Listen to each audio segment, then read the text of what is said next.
This is the news. On Monday, I woke up as if it were Christmas morning itself.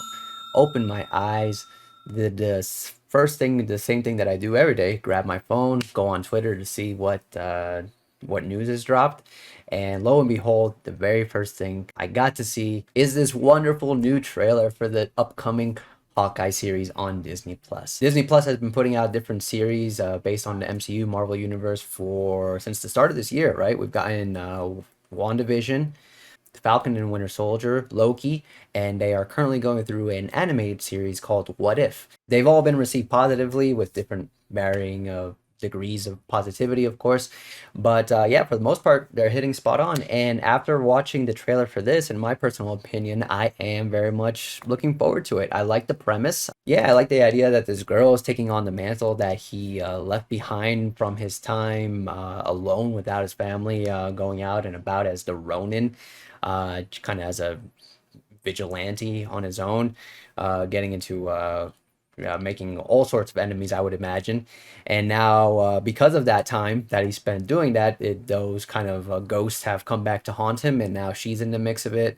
And yeah, kind of see how that relationship forms. It looks like it's going to have some good, funny moments in it as well. And it's during Christmas time, so it should be a feel good story overall. But yeah, I'm down. I'm looking forward to it. Let me know what you guys think. Let me know if you're looking forward to it, what you thought of the trailer. And this is coming out November 24th, so look out for it soon, which is pretty.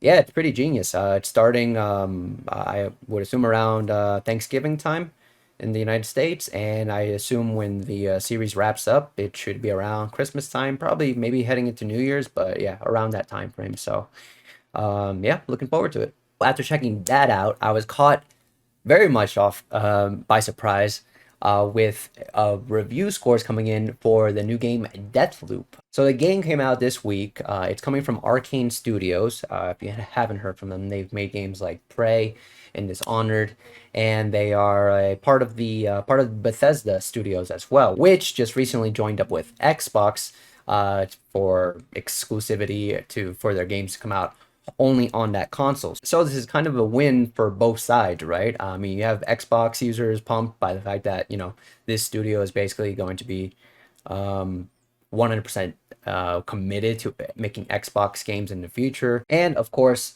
PlayStation users, a W for them as well, since this is an exclusive game for the PS5 console at the moment, at the very least for a year. It is possible that it can be expanded to PC and other consoles. I myself was actually caught very off guard, just based on and there was a lot of, I gotta say, there was a lot of like marketing wise put out there for this game. I feel like it had like a good like two I had a good like three extensive trailers trying to like break down the game. Plus it was like the main focus of a PlayStation presentation altogether. That presentation was probably, I think it had to have been around like 20 minutes alone dedicated to like the game. And that being said, I never felt that I got a good idea of what the game was about or what it was trying or how it worked. I was very shocked to find that it's gotten perfect to near perfect reviews across the board from major publications. We're talking about 10s from GameSpot and IGN, a 9 from Game Informer, and right now on Metacritic, it's sitting at an 89. So yeah, I'm shocked, but at the end of the day, it's good news. I mean, more good games, the better. Just looking at it, I mean, gameplay wise, just looking at it, it looks really nice, man. What I kind of, the idea that I got from it based on the trailers and the presentations was that it was kind of like Hitman, and where you have like stealth gameplay, but you have it's giving you freedom to be able to like accomplish your mission in a number of different ways depending on how the player prefers to play and how they choose. And based on the reviews that I've seen, most more than anything, it's being acclaimed for its design and just that, right? Just the different like ways that you can go about playing the game. So cool. So yeah, if you have gotten a chance to try out the game, please let me know what you think. Leave a comment. Let me know if it's deserved of the praise that it's been receiving from critics, or if you think that it's been misplaced, that it doesn't deserve those perfect scores.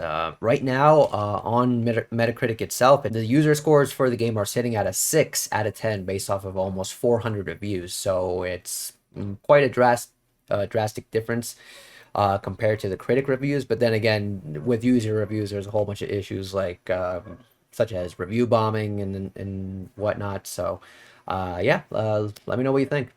Guys, Little Big Planet is back. You didn't know it was gone? Well, it has been. Actually, for quite a while now. Little Big Planet had its servers shut off. When was it? Yeah, it turns out this went down in March. Servers have been shut down for Little Big Planet since March. That is 6 months, half a year. Jeez. So, good news. Little Big Planet's back. Great. Everyone's happy, right? Bad news, though.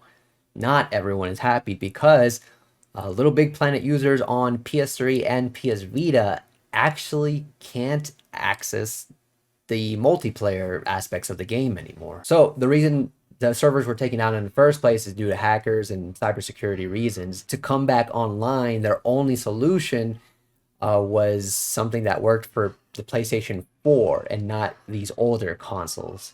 Who knows? There must be some kind of backdoor on there, something that hackers have discovered for them to be able to manipulate the system. And as a result of that, yeah, they had to just basically shut them out altogether. So it comes down as a pretty big shock for this community as a whole. I honestly wouldn't have probably even included this in here if it wasn't for the fact, that they came back the way that they did. It's kind of just, yeah, kind of came back blindsiding the users there. But I mean, it's a shame. It's a shame. At the end of the day, I guess it's not their fault. It's the people actually causing the problems in the system. But yeah, it just sucks if you have those games on play. If you were enjoying those games on PS3 or PS Vita, unfortunately, you will no longer be able to do so, other than the single player stuff off of the servers. But yeah, if you're looking to play like the community levels and all and multiplayer and all that stuff, then yeah, the PS4 is the only way to go now. Yeah, if you do play Little Big Planet, if you're, a part of this community, let me know what your thoughts are on this. I'm sure, you're glad to be able to get back on the servers, but yeah, it's kind of a big hit. Ren and Stimpy, your favorite idiots, are coming to Nickelodeon All-Star Brawl. So, if you're unaware, Nickelodeon All-Star Brawl is a upcoming fighting game due out next month, in which it features Nickelodeon cartoons. So they're trying to get in all the fan favorites. We're talking, I mean, we got Ren and Stimpy in there. We're talking Invader Zim, Cat Dog. Who else was shown? The Ninja Turtles. It's just basically it's Super Smash Brothers, but with your favorite Nicktoons, which sounds awesome. Now, there have been plenty of Smash clones throughout the years, and of course, I think it's safe to say that none of them have been really able to reach the level of popularity as Smash Bros. Itself. But a lot of people have their eyes on this game in particular for a lot of well, first and foremost, of course, the characters themselves, right? The Nicktoons are beloved characters that a lot of people will jump at the chance to try to control and play in a fighting game. But there's a lot of technical aspects in the game itself that are making it a serious contender. We're talking about rollback netcode. There are a lot of mechanics implemented into the fighting system of the game that make it differ from Smash Bros. Quite a bit as well, including air dashes. It was no surprise that we were gonna get Ren and Stimpy. It was actually based on, we got the box, we got like a silhouette of the box art early on when the game was first announced, and a lot of people were able to make out that they were on the box, especially considering the fact that Powdered Toast Man, which is another character from the Ren and Stimpy cartoon, was confirmed as a playable character. So, and he's arguably, a side character. So, I mean, if you got the side character, I mean, it only makes sense that the titular characters would be in the game as well. Yeah, the only thing that kind of came as a shock to me was the fact that they are actually come as a pair, as a duo character, the both of them working together as one. I thought each one would actually be their own separate characters, but I mean, yeah, it looks like it works. Let me know what you think, if you're excited for the game at all, if you're excited for any of the characters, which ones are your favorite that you're looking forward to getting to use, or if you think it looks like trash and it'll ultimately just be another failed attempt at a Smash Brothers clone. The PS5, all you lucky PS5 users, finally got a big update this week with the ability to finally be able to expand the memory with an actual SSD. So up to this point, the only way for you to expand or add more memory to your PS5 would be with a hard drive. And of course, that doesn't work as well because, I mean, load times on a hard drive compared to an SSD, I mean, yeah, it's not going to be as good. So now coming on almost a year now, coming on close to a year since the release of the console, we finally get this feature which was very much yeah, it was sorted out and kind of disappointed that it wasn't included at the very start upon the PlayStation 5's release. But I mean, we're getting there. So, almost a year later, and we're finally getting this much needed feature to be able to expand the PlayStation 5's memory. In addition, other notable features and changes include implementing 3D audio for TV speakers. So if you're not aware, 3D audio is they're kind of like own patented audio interface for like games that you play on PS5, in which the idea is that it's an improved audio experience, right? Where you can, based on where you hear the audio, you have a much better understanding of where the sound is coming from, and up until this point, it's only been applicable to headphones, right? I guess, I mean, it don't make sense, right? I mean, if you're playing with headphones, it provides that much more clarity for you to be able to pinpoint where certain sounds are coming from. But now you can actually have this same experience coming from your TV speakers, which sounds like the experience wouldn't be on the same level either way as having headphones on. But hey, it's there. I guess it all comes down to your TV's speakers in particular, how good they are. That'll determine like how well this actually works for you. They've implemented a much requested feature for trophies. On the PS5, the trophies were listed in a horizontal format, differing from PS4, in which they were listed vertically.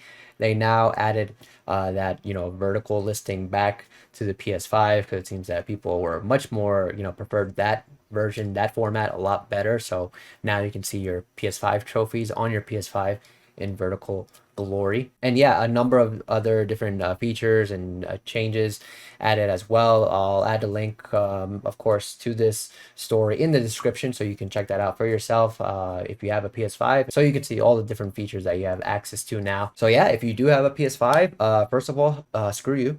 And next, let me know what is how you feel about these changes. If what is your favorite thing that got added amongst all these, and let me know what else you're still waiting on as far as like a much needed feature for the PlayStation 5. I know the Xbox gets a lot of love for its quick resume feature. Would you want to see something like that for the PS5 as well in the near future, or something else? Let me know. Hey, how's it going?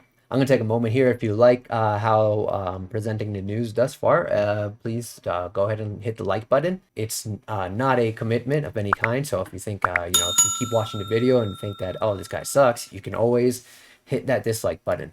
That works as well. That's okay. If you could do me another quick big favor while you're down there, go ahead and hit the subscribe button. I'm still very much a small content creator, so any interaction like that is a very big help towards me. And hey, while you're down there, actually check out the description.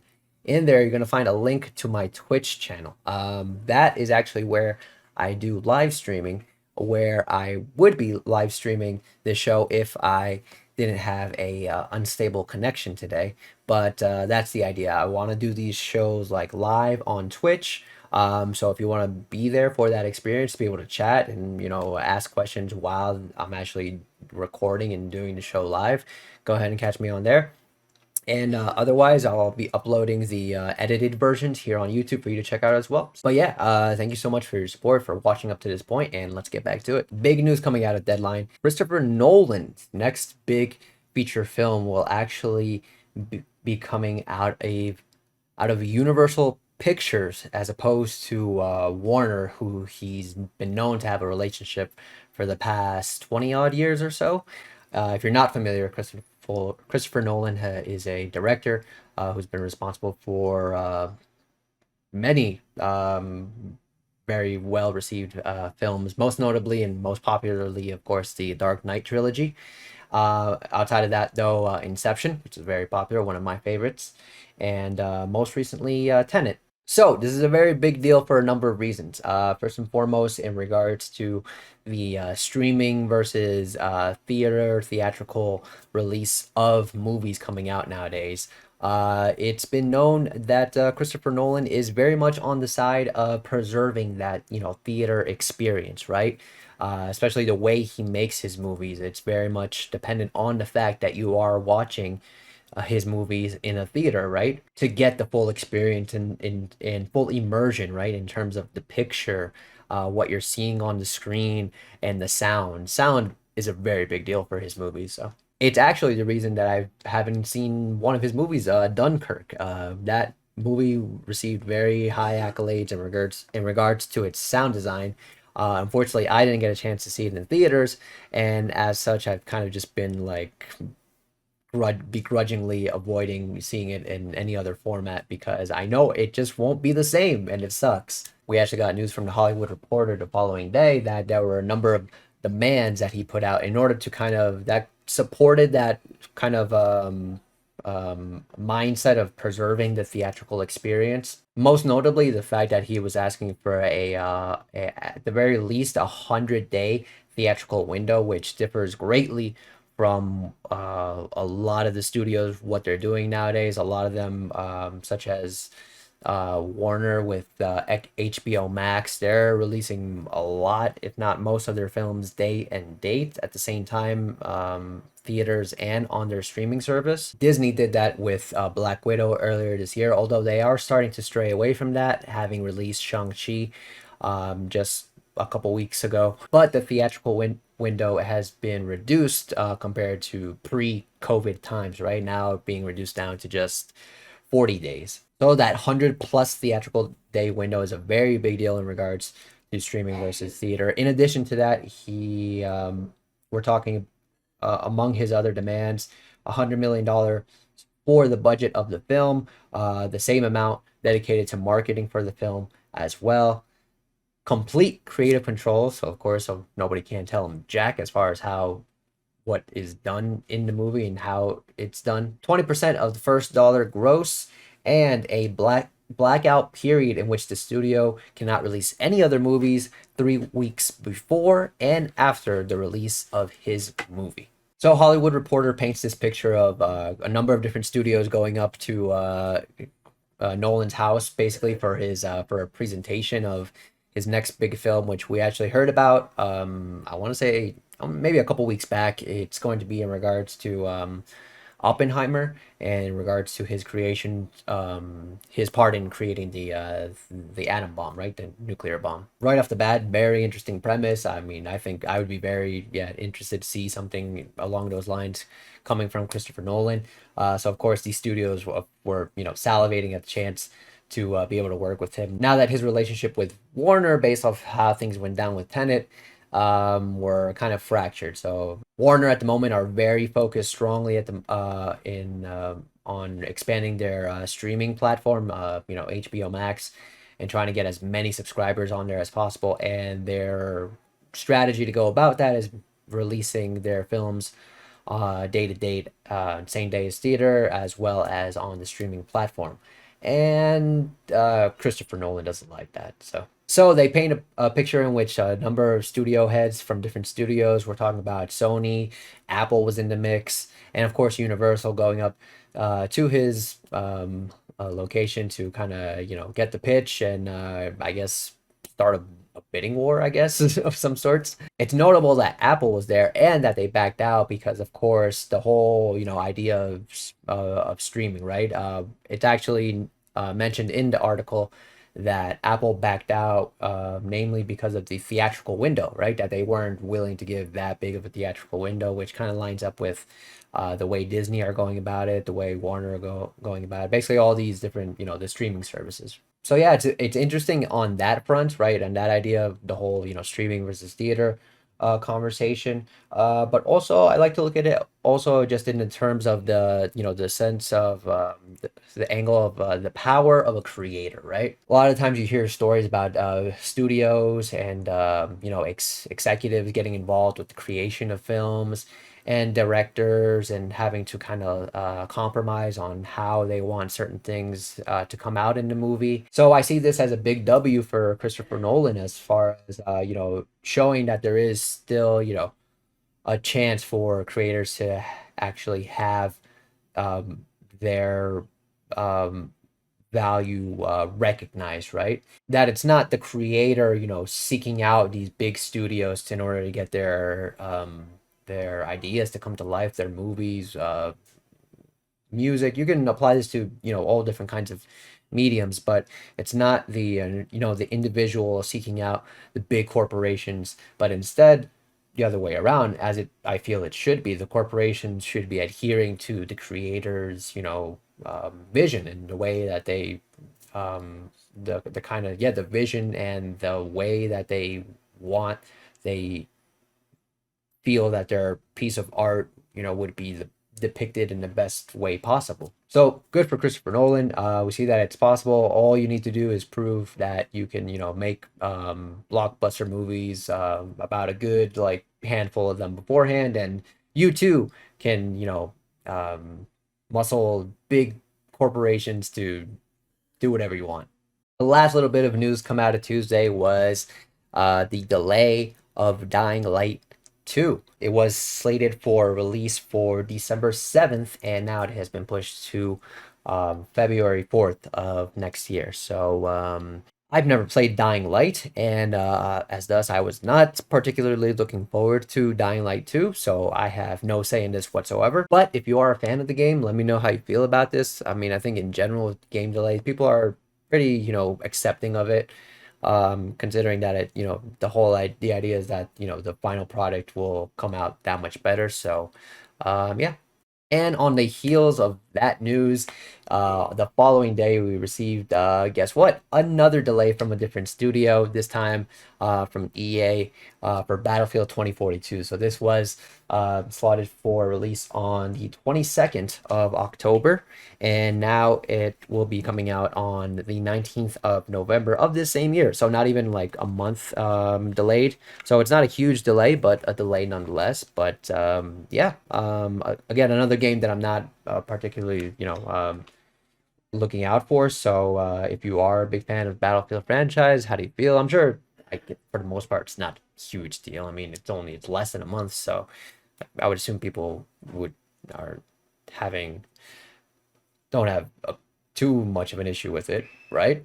Who am I kidding? I mean, it's the internet. There's always going to be someone upset about for any reason whatsoever. So on Wednesday, we also got news from Deadline of Anthony Mackie, most notably from most recently from Falcon, portraying Falcon in Falcon and the Winter Soldier, and actually, spoilers, our new Captain America. Mackie has been linked to a live action series uh, for Twisted Metal coming from PlayStation.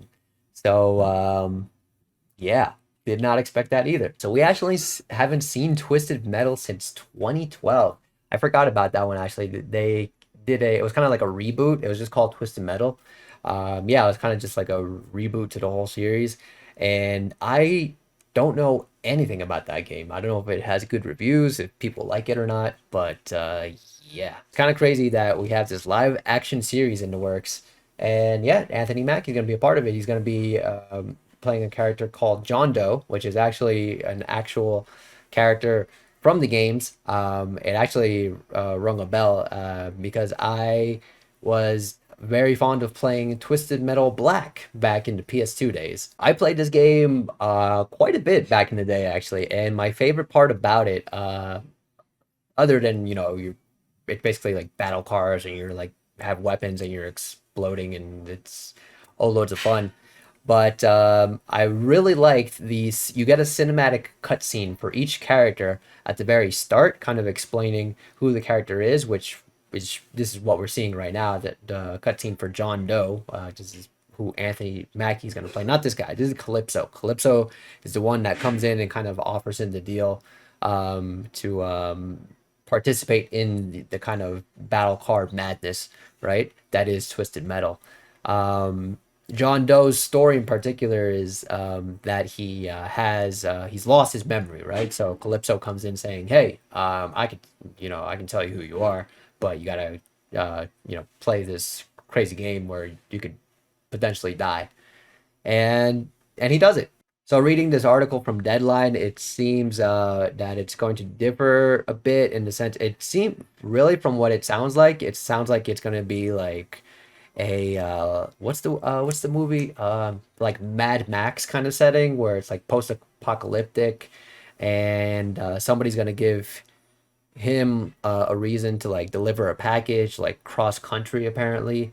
So it's kind of so some similarities but some differences as well. I'm sure as he's on his like journey he'll be running into like different characters from the game. Of course Sweet Tooth is going to be there without a doubt because that is like the one like most like iconic image from those games, the freaking clown with the fire hair. Yeah, so he's got to be in there somehow. So going back to the cinematics, so I very much enjoyed like the story that these cinematics alone like gave each of the characters. You would get one at the very beginning introducing themselves, then you got one like around the middle when you fought like a boss, and then at the very end kind of giving like the uh when you beat like the final boss, and then like Calypso comes out and you get like the revelation. So the whole story of John Doe is that he's actually an undercover FBI agent, right? So I wonder if they're gonna like do that same thing in the series, if they're gonna go about it completely differently. It'll be interesting to see. I feel like it has potential. I genuinely feel like it has potential. Hopefully, if they treat it properly, right? If they do it the right way, if they just like make it like kind of like where they're just like trying to show things off and not actually have a like comprehensive story, like putting it all together, then it could it's gonna fall apart. But I feel like there's potential there. So I don't know. You guys let me know. Leave a comment what you think about this. If you have any memories of the Twisted Metal franchise, good, bad, how you feel about it, and yeah, if you're looking forward to this at all. And the last story just coming out today, Nintendo filing a FCC listing for a new controller. So under normal circumstances, this wouldn't be big news.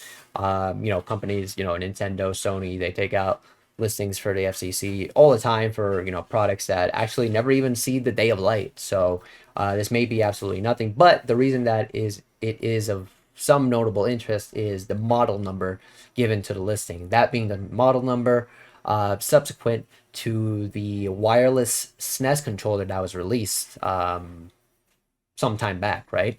So, because of this, the nature of the listing, a lot of people are thinking that it might be for a new controller for the Switch.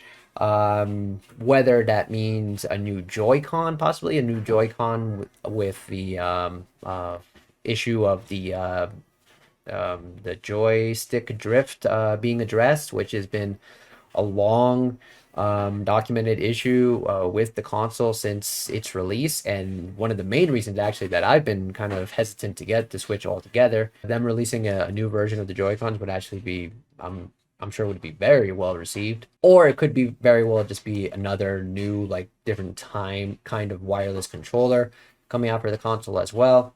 Who knows? Photos and manuals for the listing actually won't be available to the public for another 180 days. So that means mid March 15th, mid March. That's when we'll be able to get some more information. Yeah, assuming that's the case, I guess we won't be actually seeing this until like sometime next year if that happens. So cool. Kind of. Let me know if you're excited. I mean, either way, it's quite a while away, and it's there's not even any guarantee of whether it's going to be the case or not. So, but it's interesting, I guess. That's the news. Let me know. Again, leave a comment for any and all of the stories. I'll leave links to all of the stories in the description. So if you want to like look up more on them, read into them, get more information, feel free to check that out. And yeah, if you enjoyed, please leave a like, subscribe. I plan to do this on a weekly basis, so that's the idea, and hopefully I stick to that. All right, see you guys next week. Peace.